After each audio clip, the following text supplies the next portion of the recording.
어느 늦은 여름밤, 나는 대학 기숙사 방에서 혼자 남아 있었다. 룸메이트는 주말을 맞아 가족과 함께 고향으로 내려갔고 나만 홀로 남아 이번 학기에 밀린 과제를 끝내고 있었다. 창문 너머로 들려오는 바람 소리와 기숙사 복도를 가끔 지나가는 학생들의 발자국 소리만이 유일한 소리였다.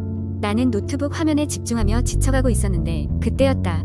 갑자기 방 안에 싸한 느낌이 들었다. 처음에는 이게 뭔지 잘 알 수 없었지만 그때 방의 조명등이 미세하게 깜빡이기 시작했다. 오래된 건물이라 그런가 보다 하고 별로 신경 쓰지 않았지만 다음 순간 복도에서 이상한 소리가 나기 시작했다.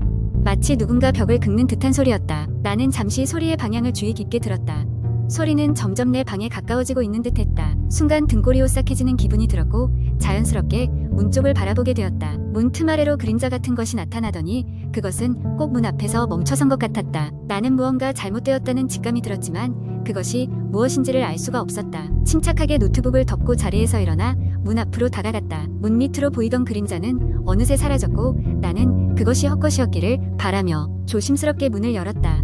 복도는 조용했다. 그러나 멀리서 흐릿한 조명이 깜빡였고 어쩐지 기분 나쁜 공기가 흐르는 것 같았다. 나는 문을 닫고 돌아서려던 찰나 복도 끝에서 무언가 이상한 것이 눈에 들어왔다. 그것은 정체를 알 수 없는 형체였고 희미한 형광등 불빛 아래서도 윤곽만을 어렴풋이 알 수 있을 뿐이었다.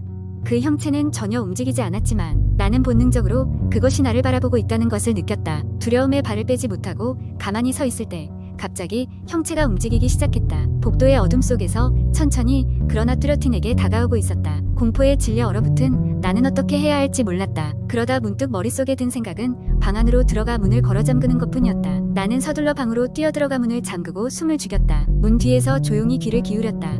아무 소리도 나지 않았다. 조심스럽게 자리로 돌아와 노트북을 다시 켰지만 집중이 되지 않았다. 불현듯 방 안에 또 다른 존재감이 느껴지기 시작했다. 천천히 방을 둘러보았지만 내 주변에는 아무것도 없었다. 그러나 그때였다. 창문 너머에서 기괴한 소리가 나기 시작했다. 창문을 힐끗 보니 바람에 흔들리는 나뭇가지가 유리창에 그림자를 들이우고 있을 뿐 그 외에 다른 것은 없었다. 나는 안도를 하려 했지만 그 순간 이상한 것이 눈에 들어왔다. 창문 가장자리에 남겨진 작은 손자국들, 마치 누군가가 바깥에서 창문을 쓸어내려온 것 같은 흔적이었다. 그것은 기묘하게도 손가락이 너무 길고 얇아 보였다. 나는 다시금 소름이 돋았다. 문득 창문을 닫아야겠다는 생각이 들어 조심스럽게 다가갔다. 하지만 내가 창문에 다가가려던 순간 벽에 달린 선풍기가 갑자기 작동하기 시작하며 커다란 소음을 내기 시작했다.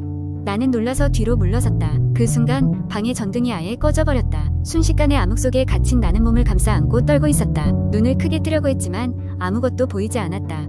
완전한 침묵 속에서 내 귓가에만 들리는 심장 박동 소리와 숨소리만이 더욱 크게 울려 퍼졌다. 그렇게 시간이 얼마나 흘렀을까? 갑자기 방 안에 희미한 빛이 비치기 시작했다. 나는 빛의 출처를 찾아 고개를 돌렸다. 그것은 마치 한 줄기 초승달 빛처럼 방 안을 천천히 가로지르고 있었다. 빛이 멈춘 곳은 방 한 구석, 내가 알지 못하던 그림자가 내려앉은 곳이었다. 그 그림자는 미세하게 흔들리더니 이윽고 형체를 갖추어 가기 시작했다. 나는 숨을 죽이며 그 광경을 지켜보았다. 어쩌면 내가 볼 수 없는 것을 보고 있는 것일지도 모른다는 복잡한 생각이 머릿속을 스쳤다. 그러나 그 순간 그림자는 사라졌고 마침내 전등이 다시 켜졌다. 놀란 나는 온몸에 소름이 돋은 채 한 걸음 물러섰다. 방 안은 아무 일도 없었던 것처럼 평온했다. 하지만 나는 그날 밤 아무리 노력해도 눈을 감을 수 없었다. 다음날 아침 룸메이트가 돌아왔다. 그는 나의 창백한 얼굴을 보고 무슨 일이냐고 물었다. 나는 전날 밤의 일을 조심스레 설명했다. 룸메이트는 잠시 의아한 표정을 짓다가 자신의 핸드폰을 꺼내 복도 CCTV 영상을 확인하기 시작했다. 그가 캡처해 보여준 것은 충격적이게도 복도에서 보였던 기형체가 들어가려고 했던 방이 내 방이었다는 사실이었다.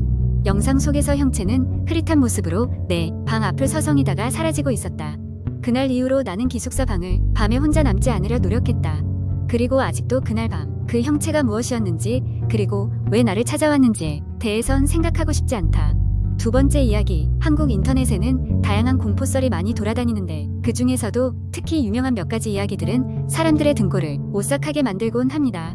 이러한 이야기들은 대개 도시, 괴담이나 특별한 장소에서 벌어진 미스테리한 사건들을 다루고 있습니다. 이제 이러한 요소들을 활용하여 긴 공포 이야기를 만들어 보겠습니다.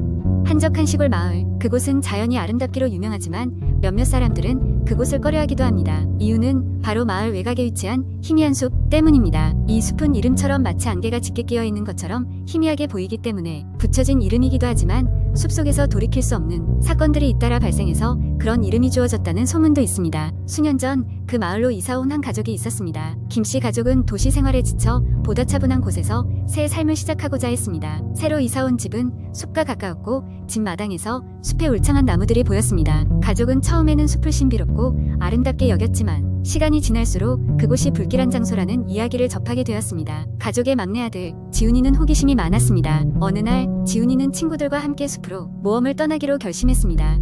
사람들이 하는 말은 소문에 불과하다고 생각했기 때문입니다. 미리 약속한 날, 지훈이와 친구들은 숲의 입구에서 만났습니다. 숲으로 들어가기 전 친구들은 다소 긴장한 듯 했지만 지훈이는 오히려 신나 보였습니다. 숲속은 생각보다 어둡고 울창한 나무들이 햇빛을 거의 가로막고 있었습니다. 처음에는 서로 웃고 떠들며 들어갔지만 시간이 지나자 어떤 기운 때문인지 점점 말수가 줄어들었습니다. 그러다 갑자기 누군가의 발걸음 소리가 들렸습니다. 그들은 조금 전까지는 웃고 떠들었기에 오감이 둔해졌다고 생각했습니다. 하지만 발걸음 소리는 계속해서 뒤따라오고 있었습니다. 지훈이는 홀린 듯 발걸음이 나는 방향으로 걸어가기 시작했습니다. 친구들이 불렀지만 그는 마치 그 소리에 끌린 듯 움직였고 그 소리를 따라 숲 깊이 걸어 들어갔습니다.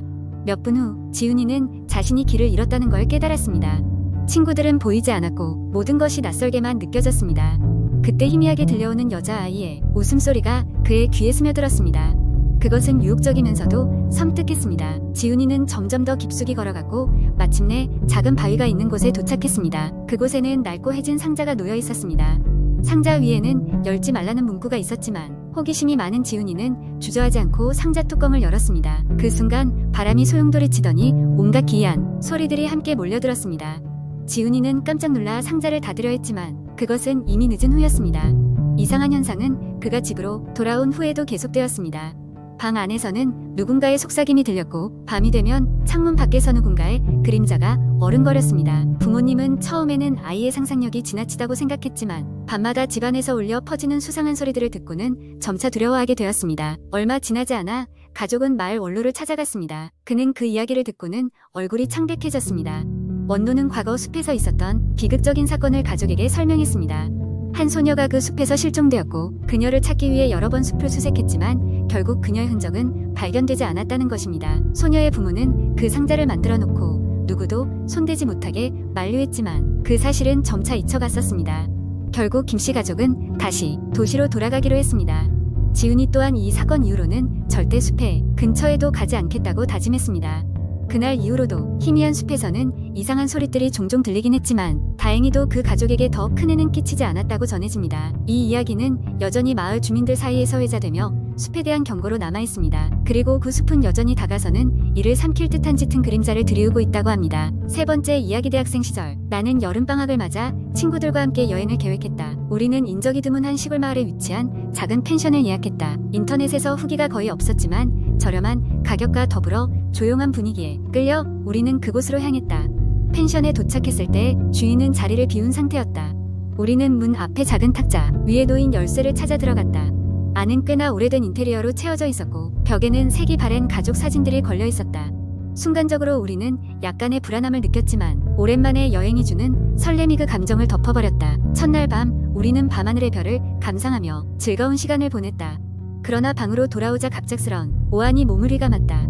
으스스한 느낌에 문득 창밖을 보니 한 여인의 희미한 형상이 멀리서 지켜보고 있는 것처럼 보였다. 우리는 순간적으로 놀랐지만 지친 탓에 대수롭지 않게 여기고 잠에 들었다. 다음날 아침 마을의 작은 카페에서 만난 한 노인이 펜션 이야기를 들려주었다. 그곳은 한 가족이 운영하던 곳이었는데 몇 년 전에 끔찍한 사고로 가족들이 모두 세상을 떠났다는 것이다. 그 이후로 그 집은 버려졌고 가끔 여행객들이 예약을 하곤 했지만 대부분 곧바로 떠나버렸다고 했다. 그 이야기를 들은 우리는 섬뜩한 기분이 들었으나 사실로 믿기엔 너무 비현실적이라고 생각했다. 그러나 그날 저녁 사건이 벌어졌다. 집 안에서 어디선가 물 흐르는 소리가 들려와 원인을 찾던 중 욕실 문이 갑자기 꽝 닫혔다. 우리는 서로의 얼굴을 바라보며 불안에 휘말렸고 그 순간 등 뒤에서 낮고 음울한 목소리가 들렸다. 여긴 내 집이야. 우리는 비명을 지르며 방을 뛰쳐나왔다. 밖으로 나와보니 그날 밤에 봤던 여인의 형상이 더욱 뚜렷이 보였다. 그녀는 하얀 드레스를 입은 채 잔뜩 젖은 모습이었다. 섬뜩한 분위기 속에 그녀가 다시 한번 말했다. 나가. 우리는 패닉에 빠져 녹초가 된 상태로 마을로 나왔다. 일행 중 한 명이 즉시 펜션 주인에게 연락했고 그는 급히 달려와 사정 이야기를 듣더니 그 집은 팔리지 않으며 사람들의 기억 속에서 잊히기를 바라는 집이라고 설명해줬다. 우리는 서둘러 그 마을을 떠났다. 그리고 나중에야 알게 된 것은 그 펜션은 인터넷에서 완전히 삭제되어 찾을 수 없게 되었다는 사실이었다. 그 사건 이후로 나는 여행을 계획할 때 아무리 저렴해도 후기 없는 장소는 피하게 되었다. 그리고 여전히 밤하늘의 별을 보면 그날의 기이하고 섬뜩했던 밤이 떠올라 등을 서늘하게 만든다. 그곳에서 무슨 일이 있었던 것일까? 여전히 풀리지 않는 미스터리로 남아있다.